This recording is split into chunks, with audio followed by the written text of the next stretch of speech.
treasurer, and the same time siya po yung regional ano po natin, coordinator. Siya po yung instead na babalik siya ng Japan, kumikita siya sa Japan, halos 1 million gabi-gabi ang kinikita niyan. Apat yata yung restaurant niyo, ma'am, no? Pero nung nakita niya yung programa, hindi lang kasi ito yung kikita tayo. Ito po yung matutulungan natin yung individual na yung lifespan natin bumaba. Then the same time, ito na po yung pagkakataon na iwas tayo sa mga may GMO, yung genetically modified organism na pagkain. So, i-introduce ko lang po si Ma'am Hazel P. Abubo. Magandang hapon po sa inyo lahat. Salamat po sa lahat ng mga bisita ni Ma'am Arlene Tunay. Siya po yung napili naging director dito sa NCR. So, lahat po ng region ay meron kami mga director. Ako nga po pala ang national coordinator nila, buong region mula Region 1 hanggang Barm. So, matagal din po ito, isang taon bago ko sila nalitong lahat. So, isa yun ang pili ko yung best friend ko, ang founder ng Supreme Guardians Alliance, si Ma'am Bueda Marasigan, Region 3 Director. Kumpleto na po ang opisya niya hanggang barangay, provincial, municipal hanggang barangay. So, pusulit tayo doon. At nagpapasalamat po ako sa lahat ng mga dumalo na pinapakilala po namin ang Marlica Organic Food Producers and Farmers Association na isa po kaming LGO. Sinimulan namin itong pagpapag-ibog sa Puryo ng Pilipinas para ibigay namin yung kaalaman sa kabuti. Sa kabutihan, tinawag natin ang video natin siya.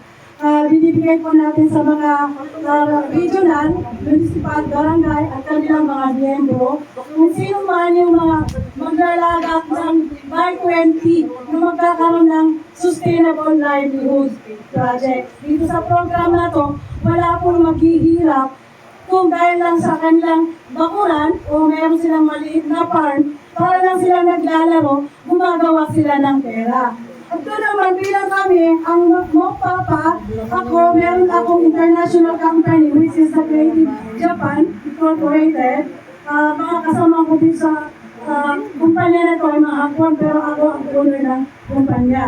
Nag-aral po ako sa Japan para magka-lisensya, pakakuha ko ng lisensya ng multiple, and business I do inside the country, ay pwede kong gawin. So, isa yung export and import, pwede akong mag-import, pwede akong mag-export. Kaya tinayo ko ang Johnson Trading Local Company, which is magiging sister company ng international company ko. So, isa yun sa mga naging gusto kong product, itong matulungan ang Mopapa.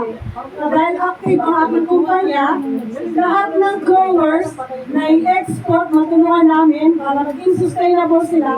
Isa po ako sa tutulong para may export ko sa iba-ibang bansa ang produkto nila.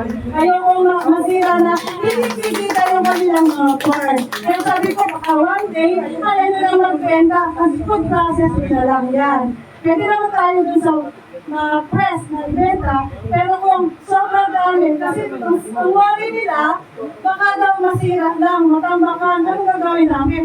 Doon wag sila mag-worry dahil nandito kami at nandyan din ang kausap namin, ang Blessed Movement. Sila po ang talagang lokal na makakatulong natin sa market. Sila na pa ang bibili ng produkto ng Mopapa. Salamat po. At hindi lang yun, local to international. Nandito po kami para makatulong sa mga growers nationwide. Thank you so much.